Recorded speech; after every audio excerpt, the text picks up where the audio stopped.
Hello అండి, good evening all. ఈరోజు మనం ప్రసరణ అనే లెసన్ని చూద్దాం. ఓకేనా? ఒక మనిషికి కానీ, మొక్కకు కానీ, లేదంటే ఏవైనా జంతువులకు కానీ ప్రసరణ ఏ విధంగా జరుగుతుందంటే ఒక ప్రత్యేక వ్యవస్థ అనేది ఏర్పడి ఉంటుంది.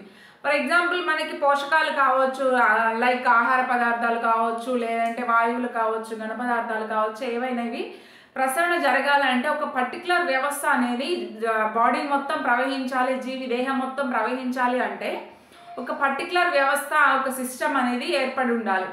ఓకేనా? అలాంటి సిస్టమ్ గురించి మనం ఈరోజు చూద్దాం.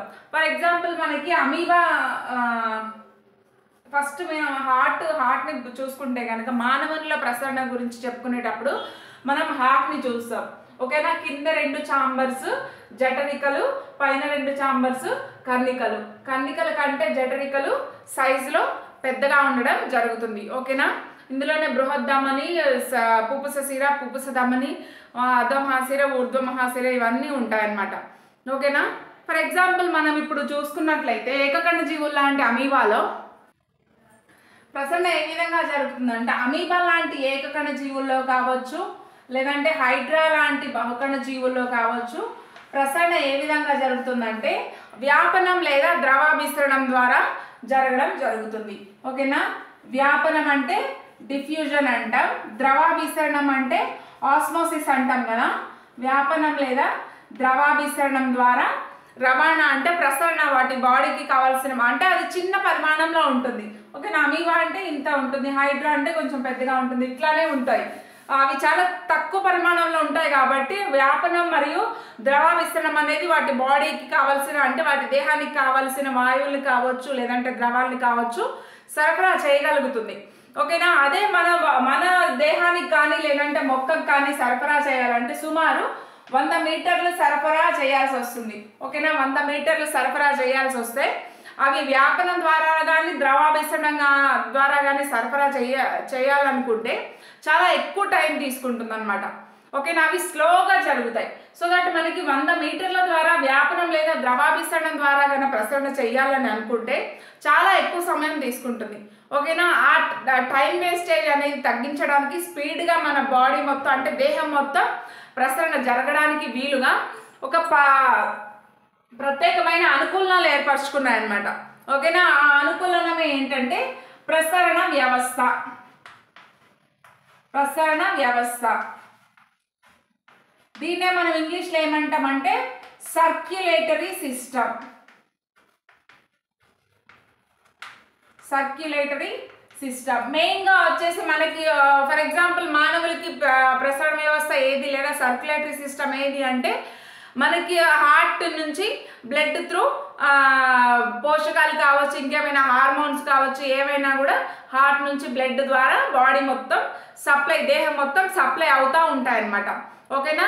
ఆ విధంగా స్పీడ్గా జరగడానికి ప్రసరణ వ్యవస్థ అనేది ఏర్పడి ఉంది. అనుకూలం చెందించుకున్నాం ప్రసరణ వ్యవస్థను.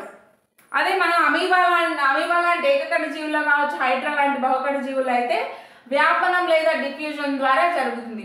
అదే డిఫ్యూజన్ లేదా వ్యాపనం లేదా ద్రవాభిసరణ ద్వారా మానవులకి జరగాలి, లేదంటే ఏదైనా మొక్కకి జరగాలి అంటే చాలా ఎక్కువ టైం పడుతుంది. సో దట్ అందుకే మనం వేటిగా అనుకూలం చెందించుకున్నామంటే ఒక ప్రత్యేకమైన ప్రసరణ వ్యవస్థని ఏర్పరచుకొని అడాప్టేషన్ చెందామన్నమాట. అంటే అనుకూలాలు చేసుకున్నాం మనకి అనుకూలంగా.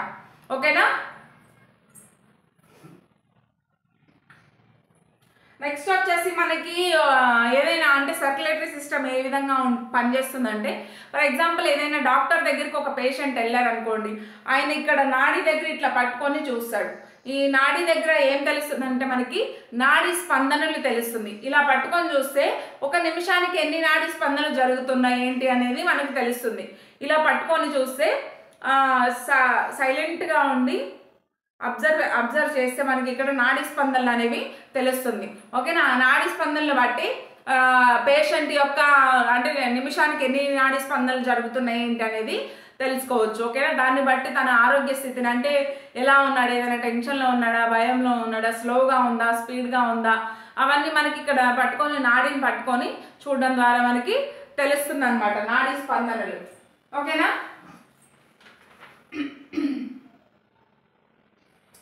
నెక్స్ట్ వచ్చేసి మనకి ఇగో ఇట్లా ఇట్లా పెట్టుకుంటే కరెక్ట్గా తెలుస్తుంది మనకి. ఓకేనా, ఈ వేలో పెట్టుకోవాలి. కనిపిస్తుంది కదా మీకు, ఇట్లా పట్టి చూడాలి మన నాడీ చూడాలంటే కనుక. ఓకేనా, నెక్స్ట్ వచ్చేసి మనకి నాడీ స్పందన అనేది అందరిలో ఒకేలాగా ఉంటుందా అంటే ఉండదు. చేంజెస్ ఎలా అంటే ఫర్ ఎగ్జాంపుల్ ఒక రెస్ట్లో ఉన్న పర్సన్ని తీసుకున్నాం అనుకో, తనకి నార్మల్గా నాడీ స్పందన అనేది కనిపిస్తుంది. ఓకేనా, స్పీడ్గా రన్నింగ్ చేసి ఆగిన వ్యక్తిలో చూసుకున్నాం అనుకో ఎక్కువగా నాడీ స్పందనలు తెలుస్తాయి. సో దట్ మనకి ఏమర్థమవుతుంది దీన్ని బట్టి అంటే నాడీ స్పందన అనేది ఎప్పుడూ ఒకేలాగా ఉండదు. సిచ్యువేషన్ని బట్టి, అంటే రెస్ట్లో ఉన్నప్పుడు ఒకలాగా, రన్నింగ్ లేదా ఏదైనా వ్యాయామం చేసినప్పుడు ఒకలాగా ఇలా చేంజ్ అవుతూ ఉంటుంది. ఓకేనా, రన్నింగ్ చేసినప్పుడు మనకి స్పీడ్గా నాడీ స్పందనలు అనేవి జరుగుతూ ఉంటాయి, రెస్ట్లో ఉన్నప్పుడు నార్మల్గా జరుగుతూ ఉంటాయి.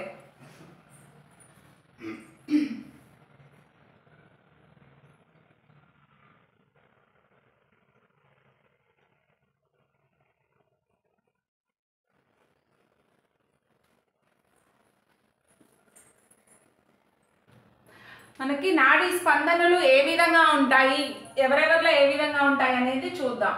ఓకేనా, ఇది వచ్చేసి మనకి నాడీ స్పందన గురించి. నాడీ స్పందనలు అంటే మనకి నవజాత శిశువులో, అంటే న్యూ బార్న్ బేబీకి, అంటే అప్పుడే పుట్టిన పిల్లవాడిలో, అప్పుడే పుట్టిన పిల్లవాడు అంటే 0 to 3 months, 3 నెలల వరకు, new born to 3 months baby వరకు, అంటే అప్పుడే పుట్టిన పిల్లల నుండి 3 నెలలు వచ్చే వరకు 100 నుంచి 150 స్పందనలు అనేవి జరుగుతాయి ఒక్క నిమిషానికి. ఓకేనా, అండ్ ఈ శిశువులు అంటే 3 నుంచి 6 నెలల పిల్లవాడికి అయితే 90 నుంచి 160 నాడీ స్పందనలు జరుగుతాయి. ఓకేనా, ఒకవేళ 6 నుంచి 12 నెలల బేబీ అయితే 80 to 120 జరుగుతాయి, అంటే 80 నుంచి 120 నాడీ స్పందనల వరకు జరగడం మనం అబ్జర్వ్ చేస్తాం అనమాట. అదే 1 సంవత్సరం నుండి 10 సంవత్సరాల వరకు, అంటే 1 year to 10 years, between 1 year to 10 years మధ్య పిల్లలు అయితే కనుక 70 to 130 టైమ్స్ నాడీ స్పందనలు అనేవి చూస్తామన్నమాట. ఓకేనా, ఇంకా రిమైనింగ్ వచ్చేసి పిల్లలు కావచ్చు, పెద్దలు, వృద్ధులు, అంటే ఆఫ్టర్ 10 years పైబడిన వారందరికీ కూడా 60 నుంచి 100 వరకు నాడీ స్పందనలు నిమిషానికి మనం అబ్జర్వ్ చేయొచ్చు. ఓకేనా, సో సురక్షితమైన క్రీడాకారుల్లో వచ్చేసి 40 నుంచి 60 వరకు నాడీ స్పందనలు మనం పరిశీలించవచ్చు అనమాట. క్రీడాకారుల్లో నాడీ స్పందన అనేది డిఫరెంట్గా ఉంటుంది. ఎందుకు అంటే వాళ్ళు నిరంతరం శారీరక వ్యాయామం చేస్తూ ఉంటారు, వాళ్ళు తీసుకునే ఫుడ్ కావచ్చు, వాళ్ళు చేసే వ్యాయామం కావచ్చు, ఎక్సర్సైజ్లు, ఇవన్నీ డిఫరెంట్గా ఉంటాయి. సో వాళ్ళు ఎక్కువ స్పీడ్గా రన్నింగ్ చేయగలరు, స్పీడ్గా ఏవైనా గేమ్స్ ఆడగలుగుతారు. క్రీడాకారులు అనేది వాళ్ళ బాడీ ఫిట్గా ఉంటుంది, సో దట్ వాళ్ళు ఏమైనా యాక్టివిటీస్ చేయగలుగుతారు. అలాంటి వాళ్ళకు సుశిక్షితమైన క్రీడాకారులు అంటాము. వారికి ఎంత ఉంటుందంటే 40 to 60 వరకు మనకి నాడీ స్పందనలు అనేవి అబ్జర్వ్ చేస్తాం వారిలో. ఓకేనా, ఇది మనకి నాడీ స్పందనల గురించి. ఈ చార్ట్ గుర్తుంచుకోండి. నవజాత శిశువుకి అయితే 10 to 150 per minute, శిశువు అంటే 3 to 6 months బేబీకి అయితే 90 to 120, 6 to 12 months బేబీకి అయితే 80 to 120, పిల్లలు అంటే 1 year పైబడి 10 సంవత్సరాల తక్కువ, అంటే 1 year నుంచి 10 years మధ్య ఉన్న పిల్లలందరికీ కూడా 70 to 130 టైమ్స్. పిల్లలు ఇంకా 10 years పైబడిన వారు, పిల్లలు, పెద్దలు, ముసలి వారు అంతా, అంటే 10 years పైబడి ముసలి వాళ్ళ వరకు కూడా మనకి ఎంత ఉంటుందంటే 60 to 100 వరకు ఉంటుంది. క్రీడాకారులు, సురక్షితమైన క్రీడాకారులకు వచ్చేసి 40 to 60 వరకు నాడీ స్పందనలు పర్ మినిట్ మనం అబ్జర్వ్ చేయవచ్చు. ఓకేనా, ఈ వాల్యూస్ అనేవి గుర్తుపెట్టుకోండి, ఇంపార్టెంట్. మనం ఇప్పుడు హృదయ స్పందన గురించి చూద్దాము.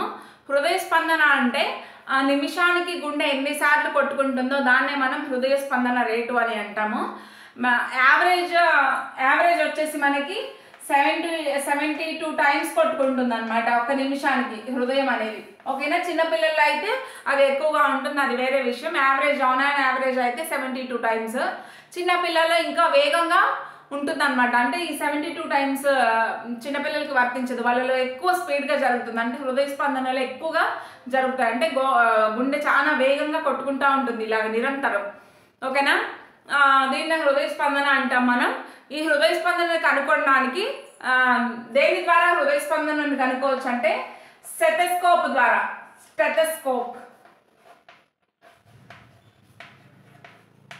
స్టెథోస్కోప్ ద్వారా హృదయ స్పందన రేటుని మనం కనుగొనవచ్చు. దీన్ని తయారు చేసింది ఎవరు అంటే రెనిన్ లెన్నిక్ అనే శాస్త్రవేత్త.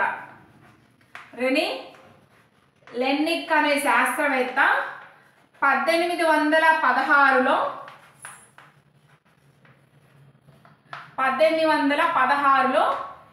స్టెథోస్కోప్ని కనిపెట్టడం జరిగింది. ఓకేనా. మొదట ఈయన ఏం చేసేవారు అంటే ఈయన దగ్గరకు వచ్చిన పేషెంట్ని ఏం చేసేవారంటే ఒక పేపర్ని రౌండ్ అంటే గొట్టంలాగా చేసి ఆ గొట్టాన్ని ఆయన డాక్టర్ చెవి దగ్గర మరియు ఆయన హృదయం దగ్గర ఇట్లా ఆనించి, ఫర్ ఎగ్జాంపుల్ ఇదే హృదయం అనుకోండి, ఇది డాక్టర్ చెవి, ఇట్లా పెట్టేవాడు అనమాట. ఆ గొట్టాన్ని ఇలా పెట్టి హృదయం దగ్గర పెట్టి ఆ హృదయం దగ్గర ఒక సైడ్ ఏమో హృదయం దగ్గర పెట్టి ఇంకొక సైడ్ ఆయన చెవి దగ్గర పెట్టుకునేవాడు అనమాట. ఓకేనా. అలా అబ్జర్వ్ చేశారు హృదయ స్పందన. రాను వచ్చేసి ఏమంటే ఆయన ఒక ఇది అదే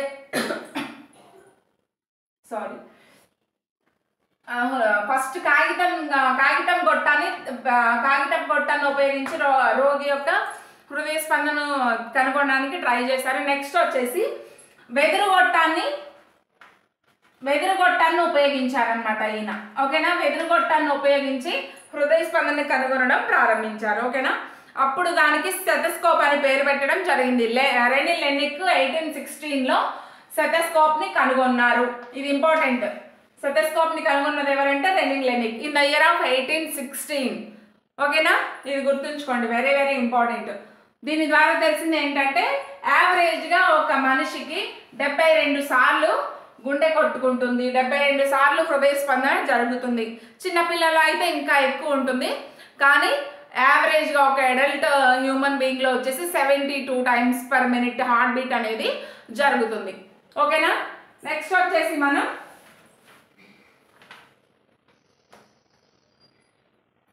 గుండె యొక్క అంతర్నిర్మాణం చూద్దాం. ఇది మనకి మానవుని యొక్క గుండె గురించి. ఓకేనా. ఈ గుండెని ఆవరించి ఉండే రక్తనాళాలను ఏమంటారంటే కరోనరీ రక్తనాళాలు అంటారు. కరోనరీ రక్తనాళం ఇది ఏం చేస్తుంది? ఈ కరోనరీ రక్తనాళం ఏం చేస్తుందంటే గుండెకు రక్తాన్ని ఇస్తుంది, గుండెకు రక్తాన్ని సరఫరా చేస్తుంది కరోనరీ రక్తనాళం. ఓకేనా. మనకేంటంటే దీనిలో 2 కర్ణికలు 2 జఠరికలు ఉంటాయి. ఓకేనా. 4 గదుల హృదయం అనేది మన క్షీరదాల్లో ఉండడం జరుగుతుంది. అంటే అభివృద్ధి చెందిన జీవుల్లో 4 గదుల హృదయం ఉంటుంది. పూర్తిగా అభివృద్ధి చెందిన జీవుల్లో వచ్చేసి 4 గదుల హృదయం ఉంటుంది. అందులో ఒక జత కర్ణికలు, ఒక జత జఠరికలు. అంటే కుడి కర్ణిక కుడి జఠరిక, ఎడమ కర్ణిక ఎడమ జఠరిక. ఓకేనా. ఇందులో మనం ధమనులు మరియు సిరలు చూస్తాం.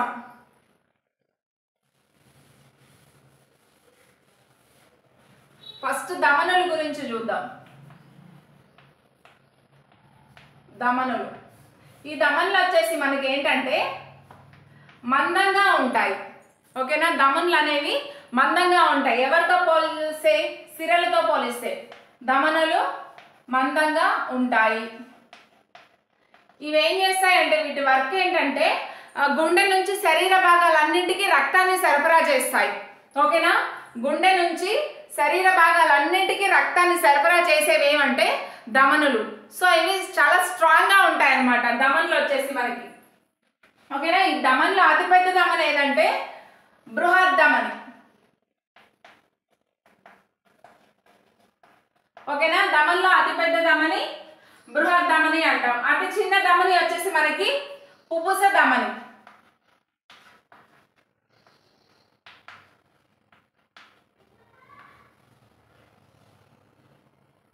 ధమనిలో అతిపెద్ద ధమని వచ్చేసి బృహద్దమని, అతి చిన్న ధమని పుపుస ధమని. ఈ ధమనులు ఏం చేస్తాయంటే గుండె నుంచి మిగతా శరీర భాగాలన్నింటికి రక్తాన్ని తీసుకువెళ్తాయి. ఓకేనా. నెక్స్ట్ వచ్చేసి మనం సిరల గురించి చూసుకున్నట్లయితే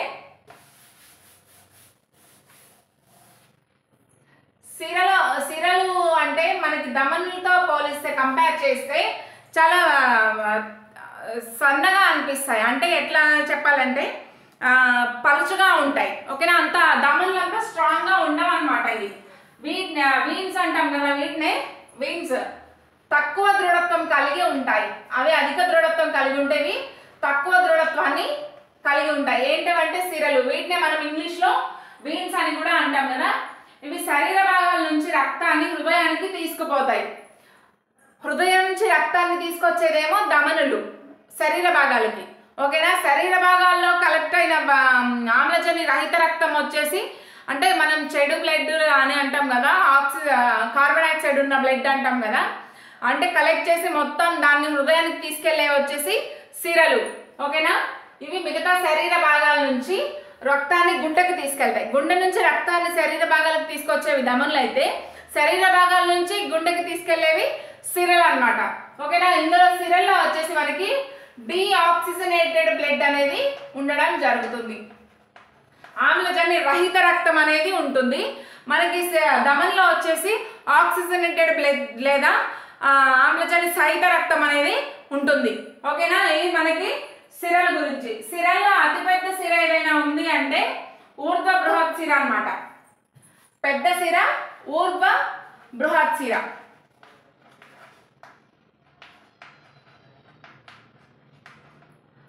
పెద్దది వచ్చేసి ఊర్ధ్వ బృహత్ సిర. అంటే ఊర్ధ్వ బృహత్ సిర అంటే మనకి ఇది రక్తాన్ని గ్రహించే, శరీర భాగాల నుంచి రక్తాన్ని గ్రహించేదని చెప్పాం కదా. మన తల భాగంలో ఏవైతే పార్ట్స్ ఉన్నాయో ఆ తల భాగాల నుంచి రక్తాన్ని తల నుంచి ఇక్కడ వరకు షోల్డర్స్ వరకు మనకి పై భాగాలు, గుండె నుంచి పై భాగాలు ఏవైతే ఉన్నాయో వాటి నుంచి రక్తాన్ని సేకరించేవన్నీ ఊర్ధ్వ బృహత్ సిర అంటాం. ఓకేనా. గుండె నుంచి కింద భాగాలు ఏవైతే ఉన్నాయో కాళ్ళు కానీ ఇంకేమైనా కింద కాలి గోటి నుంచి కూడా మనకి బ్లడ్ అంతా సేకరించి హార్ట్కి పంపించేది అధో బృహత్ సిర. తల భాగాల నుంచి అయితే ఊర్ధ్వాన్ని గుర్తుపెట్టుకోవాలి, కింద నుంచి అయితే కాళ్ళ సైడ్ నుంచి అయితే మనం అధో బృహత్ సిర అని గుర్తుపెట్టుకోవాలి. ఓకేనా. ఊర్ధ్వ బృహత్ సిరనే మనం ఇంగ్లీష్లో వచ్చేసి సుపీరియర్ వీనా కేవా అంటాము.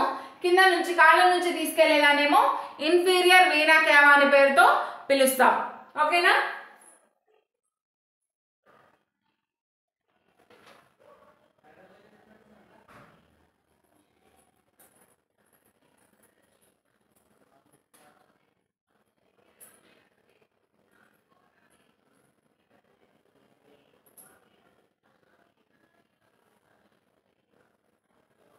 నెక్స్ట్ వచ్చేసి మనకి ఈ బృహత్ సిరలు అన్నీ అంటే ఊర్ధ్వాధో బృహత్ సిరలు రెండు కలిసి శరీర భాగాల నుంచి డీఆక్సిజనేటెడ్ బ్లడ్ని కలెక్ట్ చేస్తాయి కదా, అంటే ఆమ్లజని రహిత రక్తాన్ని, చెడు రక్తాన్ని కలెక్ట్ చేస్తాయి కదా. ఆ ఊర్ధ్వ మరియు అధో బృహత్ సిరలు వచ్చేసి మనకి కుడి కర్ణికలోకి ఓపెన్ అవుతాయి అన్నమాట. ఓకేనా. కుడి కర్ణికలోకి ఓపెన్ అయిన తర్వాత ఏమవుతుందంటే ఇక్కడ నుంచి మళ్ళీ జఠరికకు రావాలి.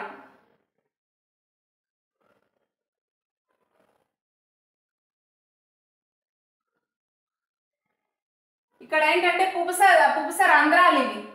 ఓకేనా. వీటి ద్వారా ఊర్ధ్వ బృహత్ సిర అధో బృహత్ సిర ద్వారా కుడి కర్ణికలోకి డీఆక్సిజనేటెడ్ బ్లడ్ అనేది చేరుతుంది. సారీ, చిన్న డిస్టర్బెన్స్. ఇక్కడ మనకి ఏంటంటే పూర్వ పరమహాసిరలు అంటే ఊర్ధ్వ మహాసిర నుంచి అధో మహాసిర నుంచి తీసుకున్న డీఆక్సిజనేటెడ్ బ్లడ్ లేదా చెడు రక్తం లేదా ఆమ్లజని రహిత రక్తం అనేది ఉంది కదా, అది శరీర భాగాలన్నిటి నుంచి కలెక్ట్ చేసింది చెడు రక్తాన్ని తీసుకెళ్ళి ఎక్కడ అంటే ఇక్కడ నుంచి వచ్చే పూర్వసిర, ఇక్కడ నుంచి వచ్చే పరమహాసిర ఏం చేస్తాయంటే కుడి కర్ణికలోకి పంపిస్తాయి ఆ బ్లడ్. ఓకేనా. నెక్స్ట్ మనకి ఇక్కడ లంగ్స్ ఉన్నాయి కదా, ఊపిరితిత్తులు ఉన్నాయి కదా, ఊపిరితిత్తుల నుంచి బ్లడ్ ఏం చేస్తుందంటే ఎడమ కర్ణికకు తీసుకొస్తుంది. ఎడమ కర్ణికకు ఊపిరితిత్తుల నుంచి తీసుకొచ్చేది ఏంటంటే పుపస సిర. ఓకేనా. పుపుస సిర అంటాం. అంటే పుపుస అంటే లంగ్స్ నుంచి వస్తుంది కాబట్టి పుపుస సిర అని అంటాం. ఓకేనా. ఈ పుపుస సిర వచ్చేసి అన్ని సిరల్లో కూడా మనకి చెడు బ్లడ్ లేదా డీఆక్సిజనేటెడ్ బ్లడ్ ఉంటుంది, ఒక్క పుపుస సిరలో తప్ప. పుపుస సిరలో మాత్రం ఆక్సిజనేటెడ్ బ్లడ్ లేదా మంచి రక్తం అనేది ఉండడం జరుగుతుంది. సిరలన్నిటిలో కూడా చెడు రక్తం ఉన్నప్పటికీ కూడా పుపుస సిరలో మాత్రమే మంచి రక్తం ఉంటుంది. బికాస్ ఇది లంగ్స్ నుంచి, ఊపిరితిత్తుల నుంచి వస్తుంది. ఊపిరితిత్తుల నుంచి మంచి రక్తాన్ని జఠరికకు తీసుకొస్తుంది. ఓకేనా. సారీ, కర్ణికకు. ఈ ఎడమ కర్ణికకు వచ్చింది కదా మంచి రక్తం, ఎడమ కర్ణికకు వచ్చింది. పూర్వపర మహాశిరల నుంచి చెడు రక్తం అనేది కుడి కర్ణికకు వచ్చింది. ఓకేనా, ఇవి ఇప్పుడు కిందకి రావాలి. ఓకేనా, ఇవేంటంటే కర్ణిక మరియు జఠరికల మధ్య, కుడి కర్ణిక కుడి జఠరికల మధ్య అగ్రత్రయ కవాటం అనేది ఉంటుంది. ఓకేనా, అగ్రత్రయ కవాటం దేనికి మధ్య ఉంటుంది? కుడి కర్ణిక మరియు కుడి జఠరిక మధ్య అగ్రత్రయ కవాటం ఉంటుంది. ఈ కవాటాల ద్వారా ఇవి ఓపెన్ అయినప్పుడు ఈ కర్ణికలో ఉన్న రక్తం అనేది కిందకు వస్తుంది కుడి జఠరికలోకి. ఓకేనా, ఇక్కడ ఏంటంటే మనకి అగ్రద్వయ కవాటం అనేది ఉంటుంది. ఓకేనా, ట్రైకస్పిడ్ వాల్, బైకస్పిడ్ వాల్ అంటారు ఇంగ్లీష్లో వచ్చేసి. కుడి కర్ణిక కుడి జఠరిక మధ్య ఉన్న కవాటం ఏమో అగ్రత్రయ కవాటం లేదా ట్రైకస్పిడ్ వాల్ అంటాం. కుడి కర్ణిక ఎడమ కర్ణిక లేదా ఎడమ జఠరిక మధ్య ఉన్న వాల్ ఏమంటామంటే అగ్రద్వయ కవాటం లేదా బైకస్పిడ్ వాల్ అనే పేరుతో పిలుస్తాం.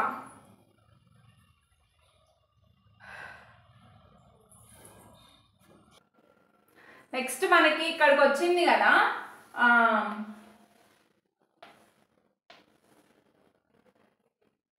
ఈ కుడి జఠరికలోకి వచ్చిన రక్తం ఏమవుతుందంటే ఇక్కడ ఊపిరితిత్తులకు వస్తుంది. ఓకేనా, కుడి జఠరికలోకి వచ్చిన చెడు రక్తం లేదా ఆమ్లజని రహిత రక్తం లేదా డిఆక్సిజనేటెడ్ బ్లడ్ అంటాం కదా. ఈ కుడి జఠరికల్లోకి వచ్చిన రక్తం ఏమవుతుందంటే మనకి మామూలుగా ఊర్ధ్వ బృహత్సిర నుంచి ఇక్కడికి వస్తుంది, అదో బృహత్సిర నుంచి వచ్చిన బ్లడ్ ఇక్కడికి వస్తుంది. ఓకేనా, ఇక్కడ నుంచి మనకి మళ్ళీ కుడి జఠరికకు వస్తుంది. ఓకేనా, కుడి జఠరికకు వచ్చిన తర్వాత ఇక్కడ నుంచి ఏమవుతుందంటే ఊపిరితిత్తులకు వెళ్తుంది అనమాట. ఓకేనా, పుపుస ధమని ద్వారా.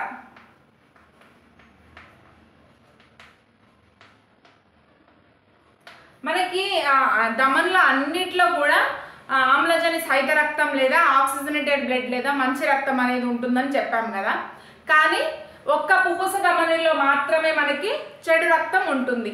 ఓకేనా, అన్ని సిరల్లో మనకి చెడు రక్తం ఉంటుంది కానీ పుపుస సిరలో మాత్రం మంచి రక్తం ఉంటుంది. ఓకేనా, అన్ని ధమనుల్లో మంచి రక్తం ఉంటుంది కానీ పుపుస ధమనిలో చెడు రక్తం ఉంటుంది. ఇది ఎక్సెప్షన్, గుర్తుపెట్టుకోండి, కన్ఫ్యూజ్ కావద్దు.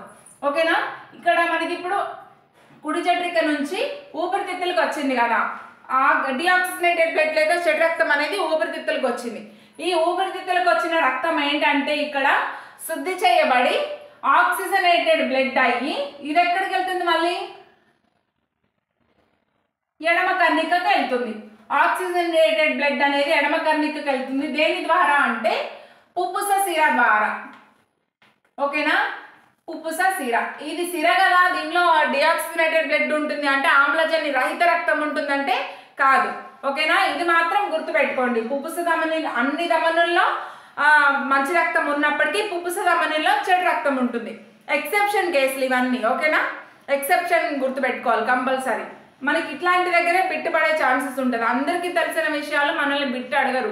మనం ఎక్కడైతే కన్ఫ్యూజ్ అవుతామో, ఇప్పుడు ధమని అనగానే మనకి మంచి రక్తం గుర్తొస్తుంది, ధమనులు అన్నింటిలో మంచి రక్తమే ఉంటుందని మనం అనుకుంటాం. ఆ ఐడియా అంత తొందరగా రాదు ఎగ్జామ్ రాసే టెన్షన్లో. ఓకేనా, ఇది గుర్తుపెట్టుకోవాలి. పుపుస ధమనిలో డిఆక్సిజనేటెడ్ బ్లడ్ ఉంటుంది. మళ్ళీ ఇక్కడ సిర, పుపుస సిర అనేసరికి అన్ని సిరల్లో మనకి చెడు రక్తమే ఉంటుంది కదా. పుపుస సిరలో కూడా చెడు రక్తమే ఉంటుందని మనం అనుకోవచ్చు. కానీ పుపుస సిరలో మనకి ఆక్సిజనేటెడ్ బ్లడ్ అనేది ఉండడం జరుగుతుంది. ఎందుకంటే ఇక్కడ లంగ్స్ లో శుద్ధి చేయబడిన రక్తం అనేది కర్ణికకు చేరుతుంది. ఓకేనా, ఎడమ కర్ణికకు చేరుతుంది. ఇది ఆ లంగ్స్ నుంచి వచ్చింది కాబట్టి ఇందులో మనకి ఏంటంటే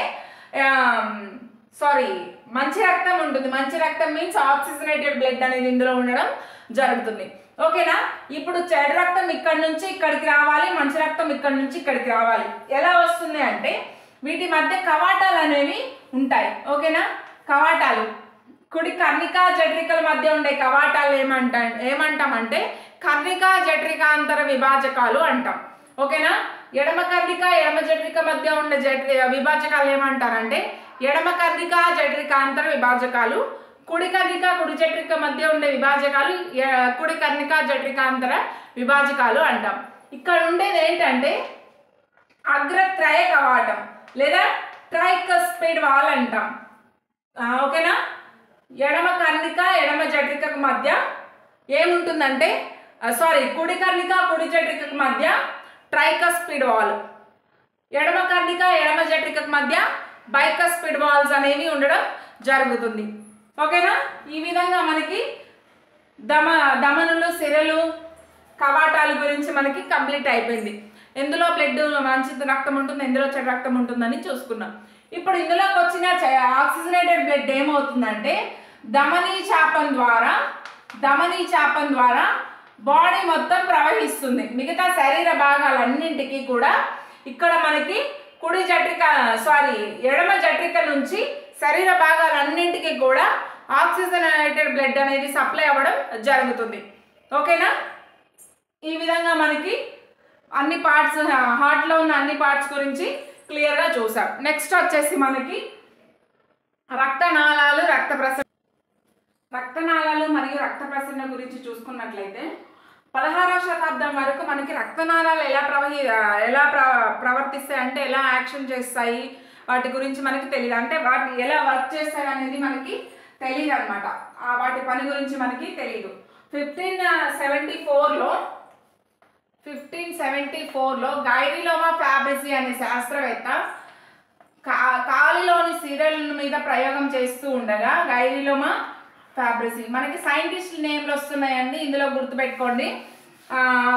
స్టెథోస్కోప్ని కనుగొంది ఎవరంటే రెనీ లెన్నిక్ 1816లో. ఓకేనా? ఇప్పుడు మనకి గైరిలోమా ఫ్యాబ్రిసి గారి గురించి రావడం జరిగింది. ఓకేనా? కాలిలోని సిరలను అధ్యయనం గురించి చేస్తుండగా వాటిలో చిన్న చిన్న కవాటాలు ఉండడం ఈయన గమనించారనమాట. ఓకేనా? కాలిలోని సిరలను అధ్యయనం చేస్తున్నారనమాట. ఈయన గైరిలోమా ఫ్యాబ్రిసి అనేవారు ఒక ఇటాలియన్ డాక్టర్స్ అంటే ఏంటి, నథింగ్ బట్ ఏ ఒకటి రోగాల గురించి, బాడీ పార్ట్స్ గురించి ఎల్లప్పుడూ ఏదో ప్రయోగాలు చేస్తూనే ఉంటారు కదా. ఏదో కొత్తది ఇన్వెంట్ చేయాలి, ఏదైనా మెడిసిన్ రోగానికి వచ్చిన కాజెస్ ఏంటి, ఎందువల్ల వచ్చింది, వాటికి మనం ఏ విధంగా తగ్గించగలం, ఇవన్నీ ప్రయోగాలు చేస్తూనే ఉంటారు కదా. సో దట్ ఈయన ఏంటంటే కాలిలోని సిరల గురించి ప్రయోగం చేస్తూ ఉండగా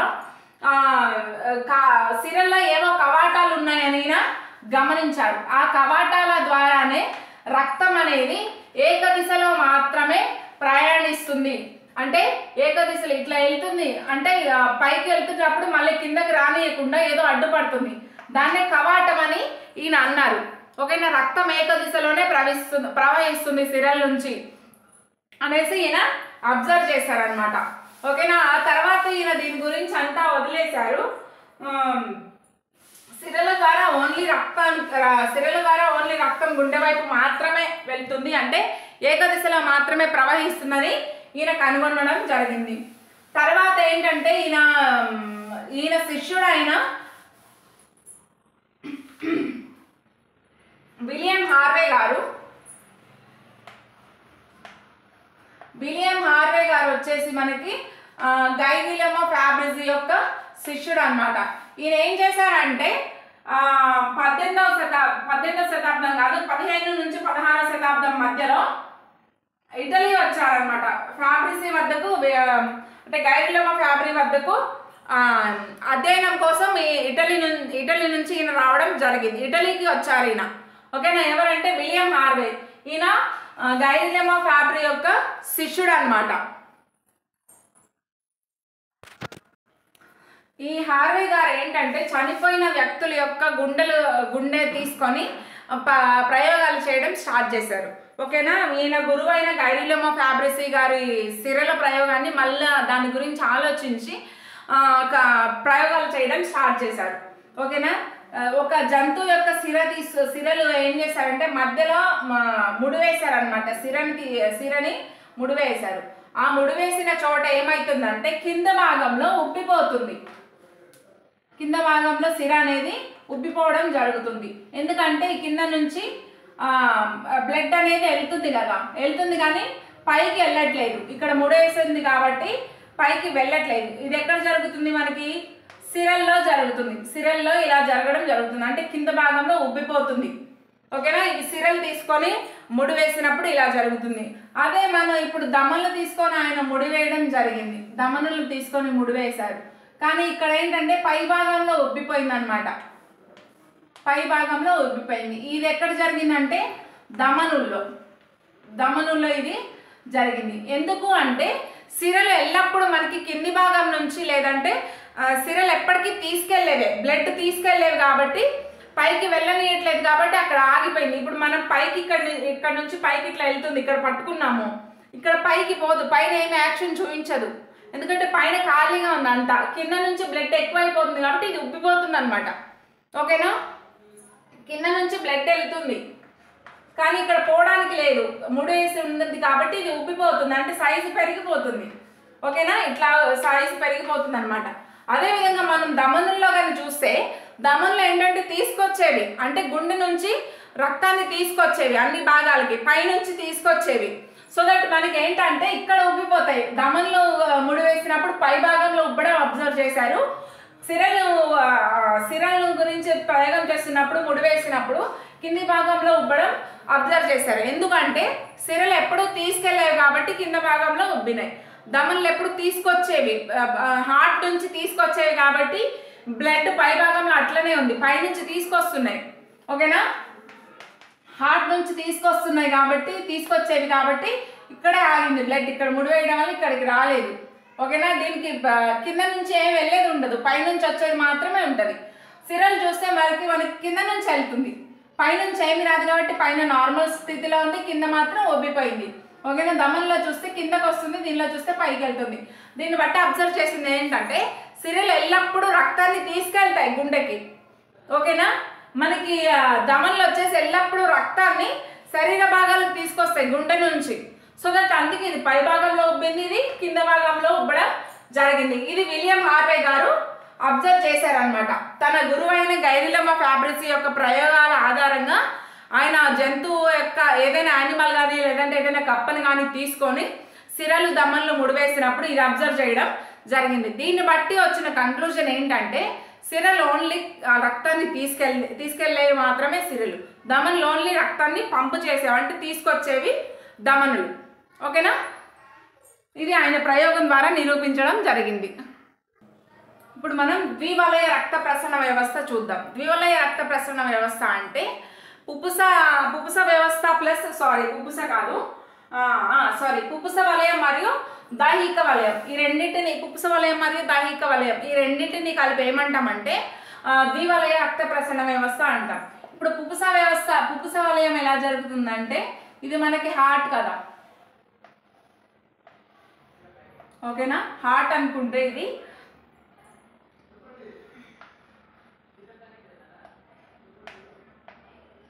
మనకి ఇక్కడ నుంచి ఊర్ధ్వ మరియు అధోమహాశిరల ద్వారా రక్తం ఏంటంటే CO2 ఉన్న రక్తం, అంటే డిఆక్సిజనేటెడ్ బ్లడ్ లేదా ఆమ్లజని రహిత రక్తం అనేది కర్ణికలకు వస్తుంది, ఎడమ కర్ణికకు వస్తుంది. ఎడమ కర్ణిక నుంచి కుడి కర్ణికకు వస్తుంది, కుడి కర్ణిక నుంచి కుడి జఠరికకు వస్తుంది. ఓకేనా, కుడి జఠరిక నుంచి మళ్ళీ ఏమవుతుంది,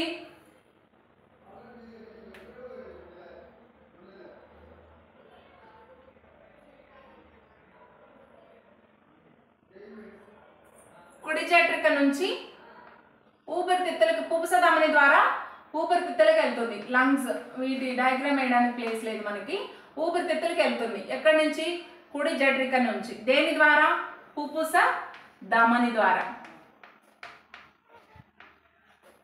పుప్పుస ధమని ద్వారా ఎక్కడికి వెళ్తుంది, లంగ్స్కి వెళ్తుంది. మళ్ళీ ఊపిరితిత్తుల్లో ఏమవుతుంది, పుప్పుస సిర ద్వారా ఏమవుతుంది మనకి, ఎడమ కర్ణికకు రావడం జరుగుతుంది. ఓకేనా, ఎడమ కర్ణికకు రావడం జరుగుతుంది. దీన్నే మనం ఏమంటామంటే పుప్పుస వలయం అంటాం. ఓకేనా, పుప్పుస వలయం అంటే ఏం లేదండి, ఇప్పుడు మనకి ఊర్ధ్వ అధోమహాశిరల నుంచి ఏం జరుగుతుందంటే డిఆక్సిజనేటెడ్ బెడ్ మొత్తం ఏమవుతుంది, ఇక్కడికి కుడి కర్ణికకు వెళ్ళడం జరుగుతుంది. ఓకేనా, ఈ సిర నుంచి వచ్చిన రక్తం అనేది కుడి కర్ణికకు వస్తుంది. ఈ కుడి కర్ణిక నుంచి మనకి ఏమవుతుంది, కుడి జఠరికకు రావడం జరుగుతుంది. ఓకేనా, ఈ కుడి జఠరిక నుంచి ఏమవుతుంది, పుప్పుస ధమని ద్వారా ఇక్కడున్న కవాటాల ద్వారా కుడి కర్ణిక నుంచి కుడి జఠరికకు వస్తుంది. ఇక్కడ మళ్ళీ ఏమవుతుంది, పుప్పుస ధమని ద్వారా ఊపిరితిత్తులకు చేరుతుంది. ఓకేనా, ఈ ఊపిరితిత్తుల్లో రక్తం శుద్ధి చేయబడి ఆక్సిజనేటెడ్ బ్లడ్గా మారి ఇది మళ్ళీ ఊపిరితిత్తుల నుంచి ఎక్కడికి వెళ్తుంది, ఎడమ కర్ణికకు. దేని ద్వారా? పుప్పుస సిర ద్వారా. పుప్పుస సిర ద్వారా. ఓకేనా? దీన్నే మనం ఏమంటామంటే పుప్పుస వలయం అంటాం. ఓకేనా? క్లియర్గా అర్థమైంది కదా పుప్పుస వలయం? చాలా ఈజీ వేలో అర్థమవడానికి నేను ట్రై చేస్తున్నా, మీకు అర్థమయ్యేలాగా చెప్పడానికి ట్రై చేస్తున్నా. ఇక్కడ ఏం లేదండి, మనకి ఊర్ధ్వ మరియు అధో మహాశిరల ద్వారా ఉన్న ఆమ్లజని రహిత రక్తం లేదా డిఆక్సిజనేటెడ్ బ్లడ్ లేదా దాన్ని మనం చెడు రక్తం అని కూడా అంటాం. ఆ రక్తం అనేది మనకి కుడి కర్ణికలోకి చేరుతుంది. ఓకేనా? కుడి కర్ణికలోకి ఆక్సిజన్ డిఆక్సిజనేటెడ్ బ్లడ్ అనేది చేరిన తర్వాత అది కవాటాల ద్వారా మళ్ళీ మనకి ఎక్కడికి వస్తుంది? ఎడమ కుడి జఠరికకు వస్తుంది. ఓకేనా? కుడి కర్ణిక నుంచి, ఇది కుడి కర్ణిక, దాని నుంచి కవాటాల ద్వారా ఎడమ జఠరికకు వస్తుంది, కుడి జఠరికకు వస్తుంది. కుడి జఠరిక నుంచి ఎటు వెళ్ళిపోతుంది? మళ్ళీ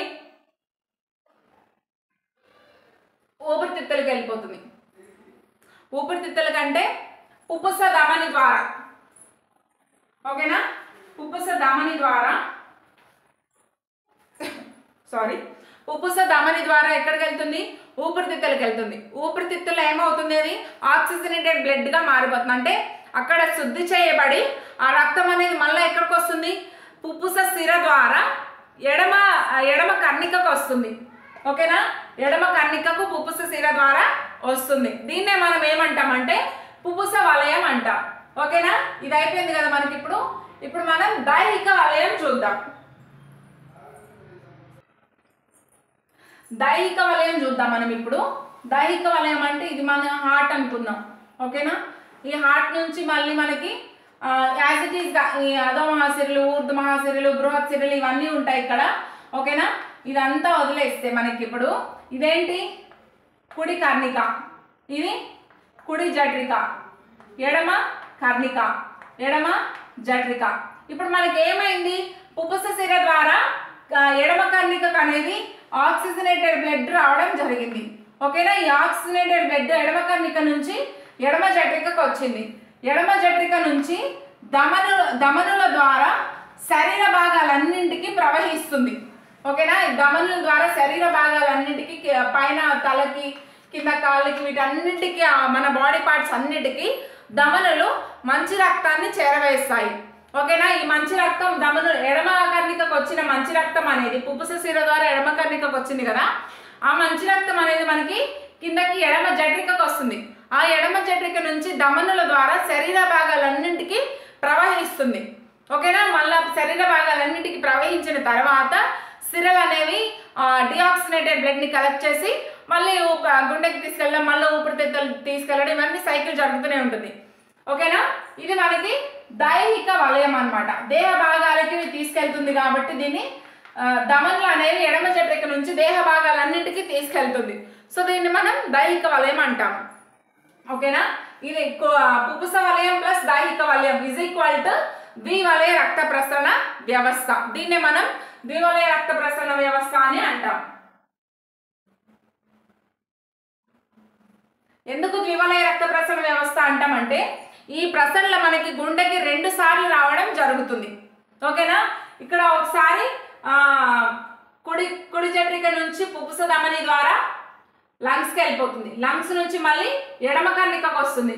అంటే ఒకటేసారి 2 సార్లు రక్తం రావడం జరుగుతుంది. 2 వలయాల్లో జరుగుతుంది గుండెకి రక్తం రావడం అనేది.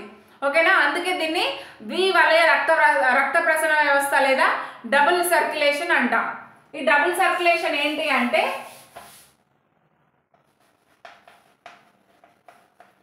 పుప్పుస వలయం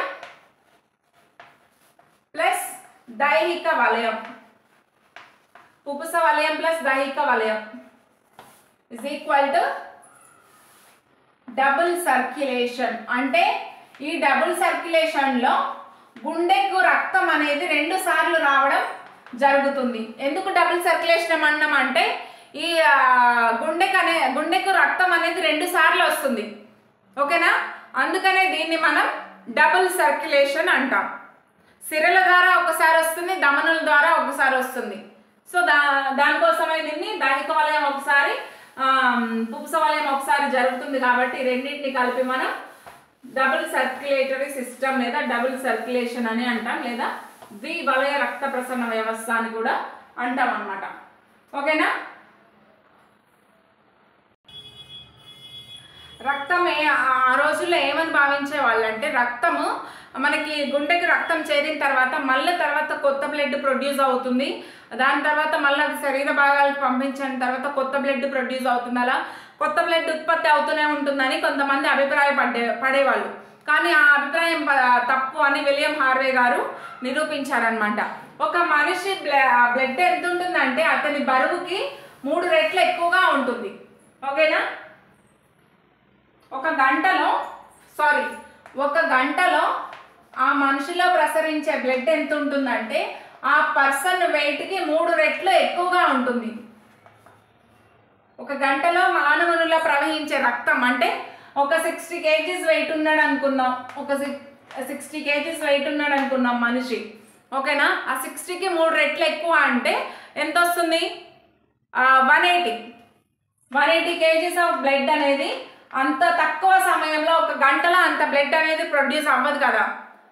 సో అందుకే బ్లడ్ అనేది తయారు కావడం లేదు, పదే పదే అదే సర్క్యులేట్ అవుతూ ఉంటుందని ఆయన కొన్ని ప్రయోగాల ద్వారా నిరూపించారు. ఎవరంటే విలియం హార్వే గారు. అంటే ఒక గంటలో మనకి సర్క్యులేట్ అయ్యే బ్లడ్ ఆ పర్సన్ యొక్క బరువుకి 3 రెట్లు ఎక్కువ ఉంటుందంట. ఓకేనా. 60 kgs బరువు ఉన్న ఒక పర్సన్ ఉన్నాడు అనుకోండి, ఆ బరువుకి 3 రెట్లు ఎక్కువగా ఆ మనిషిలో బ్లడ్ సర్క్యులేట్ అవుతుంది ఒక గంటకి. సో అంత బ్లడ్ అనేది 1 అవర్లో ప్రొడ్యూస్ అవ్వడం ఇంపాసిబుల్. సో ఏంటంటే బ్లడ్ అనేది తిరుగుతూ సర్క్యులేట్ అవుతూ ఉంటుంది, కానీ బ్లడ్ అనేది అప్పటికప్పుడు అంత మొత్తంలో ప్రొడ్యూస్ కాదని మన విలియం హార్వే గారు నిరూపించడం జరిగింది. నెక్స్ట్ ఈయనకున్న ఇంకొక ప్రాబ్లం ఏంటి అంటే, ఈయనకు వచ్చిన అనుమానం సిరలు మరియు ధమనుల మధ్య ఏవో చిన్న రక్తనాళాలు ఉన్నాయనే అనుమానం ఈయనకి రావడం జరిగింది. ఓకేనా. ధమనులు మరియు సిరల మధ్య ఏవో రక్తనాళాలు ఉన్నట్లు అనుమానం రావడం జరిగింది, కానీ ఈయన దీనికి క్లారిటీ ఇవ్వలేదన్నమాట. అవి నిజంగా ఉన్నాయా, ధమనులు సిరల మధ్య రక్తనాళాలు నిజంగా ఉన్నాయా అనే డౌట్ రేకెత్తించారు. కానీ 1650లో మనకి మైక్రో లెన్సెస్ భూతద్దాలు రావడం, వాటిని విరివిగా వాడడం జరిగింది కదా. ఆ వస్తువుల ద్వారా ఆ లెన్సెస్ ద్వారా మనకి రక్తనాళాలని పరిశీలించడం జరిగింది. ఓకేనా. అవి పరిశీలించింది ఎవరంటే మార్సెల్లో మాల్పీస్.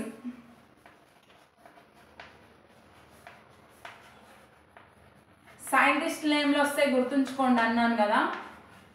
ఇప్పటికీ చూడండి థర్డ్ మెంబర్ వచ్చారు సైంటిస్ట్. మార్సెల్లో మాల్పీస్ అనేవారు ఏం చేశారంటే, ధమనులు సిరల మధ్య నిజంగానే రక్తకేశ నాళాలు ఉన్నాయి, సన్నని రక్తకేశాలు ఉన్నాయి అని కనుగొన్నారు. ఓకేనా. గబ్బిలం యొక్క పెటాజియంలో ఈయన అబ్జర్వ్ చేయడం జరిగింది. పెటాజియంలో రక్తకేశ నాళికల గురించి పరిశీలించారు. వాటికి ఏం పెట్టారంటే సూక్ష్మ రక్తకేశ నాళికలు అని పేరు పెట్టారు.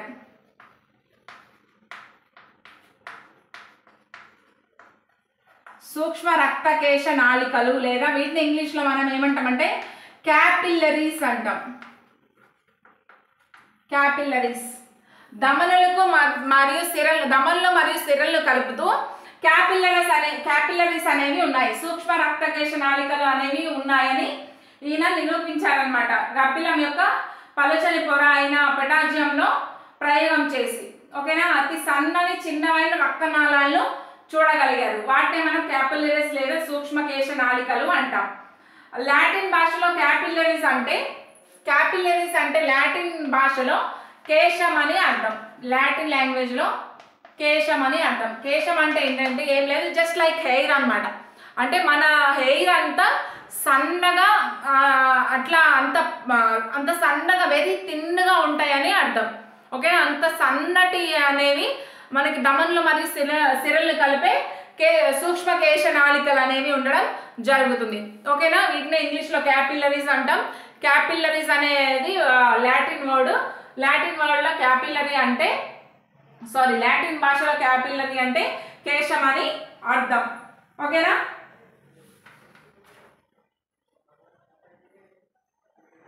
ఇంకా ఈ క్యాపిల్లరీస్ ఎలా అబ్జర్వ్ చేస్తారంటే విలియం హార్వే ఒక ప్రయోగం చేయడం జరిగింది. ఒక మోచేతిని ఇట్లా గట్టిగా పట్టుకొని దానిలో సూక్ష్మదర్శిని ద్వారా అబ్జర్వ్ చేసి క్యాపిల్లరీస్ని ఆయన పరిశీలించారు అనేసి మనకు ఒక ప్రయోగం ఇచ్చారు. అది చూసుకోండి, అంత ఇంపార్టెంట్ కాదు, అందులో బిట్స్ వచ్చేవి ఏం లేవు. సో నెక్స్ట్ చూద్దాం మనం.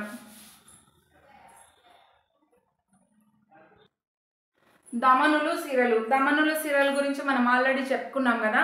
ధమనులు ఏంటంటే మనకి గుండె నుంచి శరీర భాగాలకి రక్తాన్ని తీసుకెళ్తాయి అన్నమాట. ఓకేనా, ఆమ్లజని సహిత రక్తాన్ని లేదా ఆక్సిజనేటెడ్ బ్లడ్ని లేదా మంచి రక్తాన్ని అనేది గుండె నుంచి తీసుకెళ్తాయి. దానికి రివర్స్లో చేసేవి సిరలు. అంటే మనకి బాడీ పార్ట్స్ నుంచి చెడు రక్తాన్ని గ్రహించి దాన్ని గుండెకి తీసుకెళ్లేవే మనకి సిరలు అన్నమాట. ఓకేనా, ధమనులు సిరలు తర్వాత మనకి రక్తకేశ నాళికలు. రక్తకేశ నాళికలు అనేవి చాలా సన్నగా పలుచగా ఏకకణ మందంతో ఉంటాయి. అంటే ఏకకణ మందం అంటే జస్ట్ లైక్ హెయిర్ లైక్ అని చెప్పినాను కదా, హెయిర్ లైక్ స్ట్రక్చర్. మన హెయిర్ అయితే ఎంత తిన్నుగా ఉందో అలా అంత ఇదిగా ఉంటాయి. ఓకేనా, ఏకకణ మందంతో చాలా చిన్నగా పలుచగా ఉంటాయి అన్నమాట. ఇవేంటంటే మనకి రక్తనాళాలలోని ధమనులు మరియు సిరలను కలుపుతాయి. ఓకేనా, ధమనులు మరియు సిరల మధ్య ఉండే రక్తనాళాలే రక్తకేశ నాళికలు. ఇవేం చేస్తాయి అంటే మనకి మన రక్త కణాల్లో ల్యూకోసైట్స్ ఉంటాయి కదా, ఈ ల్యూకోసైట్స్ అనేవి రక్తకేశ నాళికల ద్వారా ప్రసరించగలవు. ల్యూకోసైట్స్ అనేవి రక్తకేశ నాళికల ద్వారా వ్యాపనం చెందగలిగే శక్తి వీటికి ఉందన్నమాట. ఓకేనా, ఇది మనకి రక్తకేశ నాళికలు. ఈ రక్తకేశ నాళికలు అనేది రక్తకేశ నాళిక గుచ్చాన్ని కూడా ఫామ్ చేస్తాయి. ధమనులు మరియు సిరల్ని కలుపుతూ రక్తకేశ నాళికా జాలాన్ని ఏర్పరుస్తాయి. ధమనులకు మరియు సిరలకు మధ్యలో గుచ్చాన్ని ఏర్పరుస్తాయి, కణజాలాన్ని ఏర్పరుస్తాయి, అంటే ఒక నెట్ టైప్లో. ఓకేనా, నెక్స్ట్ వచ్చేసి మనకి ఒక ఫర్ ఎగ్జాంపుల్ మనం ఏదైనా బస్లో జర్నీ చేస్తూ ఉన్నాం అనుకోండి, కాలు మీద కాలు వేసుకొని కూర్చుంటే కాలు తిమ్మిర్లు ఎక్కినట్లు ఉండడం, గుచ్చినట్లు ఉండడం, ఇవంతా జరుగుతుంది కదా. మీరు జర్నీ టైంలో అబ్జర్వ్ చేసే ఉంటారు. లేదంటే నాట్ ఈవెన్ మనం ఇంట్లో ఉన్నా లేదంటే ఏదైనా ఆఫీస్లో ఉన్నా కూడా జస్ట్ కాలు మీద కాలు వేసుకొని కూర్చుంటే కాసేపటికి తిమ్మిరి పట్టిపోతుంది. ఓకేనా, అది మీరు అందరూ అబ్జర్వ్ చేసే ఉంటారు, అంటే అది ఫేస్ చేసే ఉంటారు. ఎందుకంటే సిరలు అనేవి ఉబ్బిపోతాయి. మనకి బ్లడ్ తీసుకెళ్లే సిరలు కానీ ధమనులు కానీ అది ప్రెషర్ సిరల మీద పడడం వల్ల లేదంటే ధమనుల మీద పడడం వల్ల ఆ బ్లడ్ అనేది పైకి వెళ్ళడం కానీ కిందకి రావడం కానీ జరగదు. సో అలాంటి టైంలో మనకి తిమ్మిర్లు ఎక్కడం కానీ లేదంటే వాసినట్లు ఉండడం లేదంటే ఏమైనా పిన్ పెట్టి గుచ్చుతున్నట్లు ఉండడం అలాగా మనం ఫీల్ అవుతాం. ఓకేనా, ధమనుల యొక్క గోడలు అనేవి చాలా మందంగా ఉంటాయి మరియు స్థితిస్థాపకంగా ఉంటాయి సిరల యొక్క గోడలతో పోలిస్తే. ఎందుకు మందంగా ఉంటాయంటే అవి అధిక ప్రెషర్తో మనకి కర్ణిక నుంచి జఠరికకు బ్లడ్ అనేది రావడం జరుగుతుంది. సో దట్ అవి తట్టుకోవడానికి, ఆ ప్రెషర్ తట్టుకోవడానికి అవి మందంగా ఫామ్ అయి ఉంటాయి అన్నమాట. ఓకేనా, నెక్స్ట్ వచ్చేసి మనకి హార్దిక వలయం.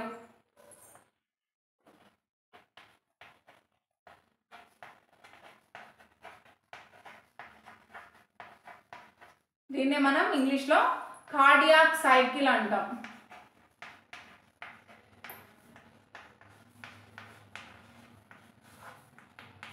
హార్దిక వలయం లేదా కార్డియాక్ సైకిల్. హార్దిక వలయం లేదా కార్డియాక్ సైకిల్ అంటే ఏంటంటే ఫర్ ఎగ్జాంపుల్ మనం ఇది హార్ట్ అనుకుందాం. ఓకేనా, ఈ హార్ట్లో మనకు వచ్చేసి ఊర్ధ్వ మరియు ఊర్ధ్వశిర మరియు అధోమహాశిర నుంచి బ్లడ్ ఎక్కడికి వస్తుంది, కర్ణికకు వస్తుంది. అదే టైంలో మనకి పుప్పుస శిర ద్వారా బ్లడ్ ఎడమ కర్ణికకు వస్తుంది. ఇదేంటి, కుడి కర్ణిక, కుడి జఠరిక. ఇదేంటి, ఎడమ కర్ణిక, ఇది ఎడమ జఠరిక. ఓకేనా, ఊర్ధ్వ అధోమహాశిరల నుంచి రక్తం కుడి కర్ణికలోకి మరియు పుప్పుస శిర నుంచి రక్తం ఎడమ కర్ణికలోకి వస్తుంది. ఆ ఎడమ కర్ణికలోకి బ్లడ్ రాగానే ఏమవుతుందంటే కర్ణికలు రెండు సంకోచించి రక్తాన్ని జఠరికలోకి వదులుతాయి అన్నమాట. ఓకేనా, ఈ సంకోచించడం వల్ల జఠరికలోకి కవాటాలు తెరుచుకొని జఠరికలోకి రక్తం వస్తుంది. ఓకేనా, ఈ జఠరికలోకి రక్తం రాగానే వెనుకకి పోకుండా ఇవి క్లోజ్ అవుతాయి, మళ్ళీ కవాటాలు అనేవి క్లోజ్ అవుతాయి. ఈ రక్తం కర్ణికల నుంచి జఠరికల్లోకి రాగానే ఈ జఠరికలు సంకోచించడం వల్ల ఇక్కడ ధమనీ చాపంలోకి రక్తం వస్తుంది అనమాట. ఓకేనా, ధమనీలోకి రక్తం వస్తుంది. ఇవి మళ్ళీ రక్తం రావడం వల్ల ఇవి క్లోజ్ అయిపోతాయి. ఓకేనా, ఇక్కడ మనకి ఏంటంటే ఫస్ట్ లబ్ అనే శబ్దం వస్తుంది, లబ్ అనే శబ్దం రావడం జరుగుతుంది. కర్ణికలు ఇందులోకి రాగానే మనకి కర్ణిక జఠరికల మధ్య ఉన్న కవాటాలన్నీ క్లోజ్ అయిపోతాయి. క్లోజ్ అయిపోవడం వల్ల మనకి లబ్ అనే శబ్దం వస్తుంది. ఓకేనా, ఈ ధమనిలోకి వచ్చిన రక్తం మళ్ళీ వెనుకకు వెళ్ళకుండా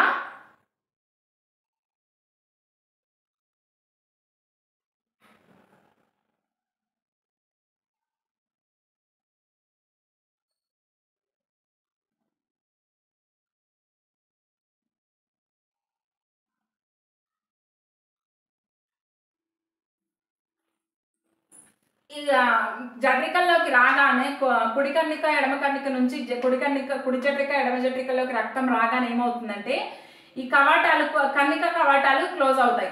ఇక్కడ రాగానే ఇవి సంకోచించి మళ్ళీ ధమనీ చాపాల్లోకి రక్తం ప్రవేశిస్తుంది. రక్తం ప్రవేశించగానే ఇవి నార్మల్ స్టేజ్కి వస్తాయి. క్లోజ్ అయ్యి నార్మల్ స్టేజ్కి రాగానే మనకి ఫస్ట్ శబ్దం లబ్ అనేది వస్తుంది. ఓకేనా, లబ్ అనే శబ్దం రాగానే మనకి ఏమవుతుందంటే జఠరికలు యథాస్థానానికి చేరుకునే సమయంలోనే జఠరికల్లోని పీడనం తగ్గిపోతుంది. దీనివల్ల రక్తనాళాల్లోని ప్రవేశించిన రక్తం వెనుకకు రావడానికి ప్రయత్నిస్తుంది అనమాట. ఓకేనా, ఇక్కడ జఠరికలో ఉన్న రక్తం మొత్తం ధమనీ చాపంలోకి వచ్చింది కదా, ఇక్కడ ఏమీ లేదు ఇప్పుడు. సో ఇక్కడ ఏంటంటే పీడనం తగ్గుతుంది. ఈ పీడనం తగ్గడం వల్ల జఠరికలు యథాస్థానానికి వచ్చినాక ఆ జఠరికల్లో పీడనం తగ్గుతుంది. పీడనం తగ్గడం వల్ల మళ్ళీ ఏమైందంటే మనకి ధమనీ చాపాల్లో ఉన్న రక్తనాళాల్లో ఉన్న రక్తం వెనుకకి పోవడానికి ట్రై చేస్తుంది. అలా వెనుకకి వెళ్లకుండా రక్తనాళాల్లో కవాటాలు అనేవి అడ్డుపడతాయి, రక్తనాళాల్లో కవాటాలు అనేవి క్లోజ్ అవుతాయి. దానివల్ల మనకి సెకండ్ హార్ట్ సౌండ్ డబ్ అనే శబ్దం రావడం జరుగుతుంది. ఓకేనా, మొదటి శబ్దం లబ్, రెండోది డబ్. ఇక్కడ కర్ణికల నుంచి జఠరికల్లోకి వచ్చే ప్లేస్లో కర్ణికలు యథాస్థితికి వచ్చి మళ్ళీ జఠరికలు సడలింపు జరగడం వల్ల ఆ జఠరికల్లోని రక్తం ధమనీ చాపంలోకి రావడం వల్ల ఈ జఠరికలు కూడా నార్మల్ స్టేజ్కి వస్తాయి. అప్పుడు మనకి లబ్ అనే శబ్దం వస్తుంది. ఆ తర్వాత మళ్ళీ ధమనీ చాపంలోకి ప్రవేశించిన రక్తము వెనుకకి అంటే జఠరికల్లో ఇప్పుడు నార్మల్ స్టేజ్లో ఉన్నాయి, రెస్టింగ్ స్టేజ్లో ఉన్నాయి. సో దట్ ఇందులో రక్తం లేదు, పీడనం కూడా తక్కువగా ఉంది. కాబట్టి ఈ ధమనీ చాపంలో ఉన్న రక్తం మళ్ళీ వెనుకకు పోకుండా అడ్డుపడాలని కవాటాలు అనేవి ధమనీ చాపంలో ఉన్న కవాటాలు క్లోజ్ అవ్వడం జరుగుతుంది. ఆ క్లోజ్ అయినప్పుడు వచ్చే శబ్దమే డబ్ అనమాట. ఈ రెండు శబ్దాలనే మనం హార్దిక వలయం లేదా కార్డియాక్ సైకిల్ అంటాం. లబ్ ప్లస్ డబ్, లబ్ డబ్ శబ్దాలనే మనం హార్దిక వలయం లేదా కార్డియాక్ సైకిల్ అని పిలుస్తాం. హార్దిక వలయంలో మన గుండె కండరాలు సంకోచించడాన్ని సిస్టోల్ అంటాం. ఓకేనా, గుండె కండరాల సంకోచాన్ని సిస్టోల్ అని, అవి మళ్ళీ తిరిగి యథాస్థానానికి రావడాన్ని డయాస్టోల్ అని అంటాం. ఓకేనా, కర్ణికల ఇక్కడ ఏ సంకోచానికి ఏ సడలింపుకి ఎంత టైం పడుతుంది అనేది చూద్దాం. కర్ణికల సంకోచానికి మనకు వచ్చేసి 0.11 to 0.14 సెకండ్స్ పడుతుంది. కర్ణికల సంకోచం 0.11 to 0.14 సెకండ్స్ టైం తీసుకుంటుంది. ఓకేనా, జఠరికల యొక్క సంకోచం వచ్చేసి 0.27 నుంచి 0.35 సెకండ్స్ వరకు టైం పడుతుంది. ఓకేనా, కర్ణిక జఠరిక రెండు సడలింపుకి ఎంత అంటే 0.4 సెకండ్స్. మొత్తం టోటల్ ఇవంతా జరగడానికి అంటే ఒక హార్దిక వలయం జరగడానికి లేదంటే ఒక కార్డియాక్ సైకిల్ జరగడానికి మనకి ఎంత టైం పడుతుందంటే 0.8 సెకండ్స్ అనేది పడుతుంది. ఈ వాల్యూస్ చాలా ఇంపార్టెంట్, గుర్తుంచుకోండి. ఓకేనా, ఇది మనకి హార్దిక వలయం గురించి.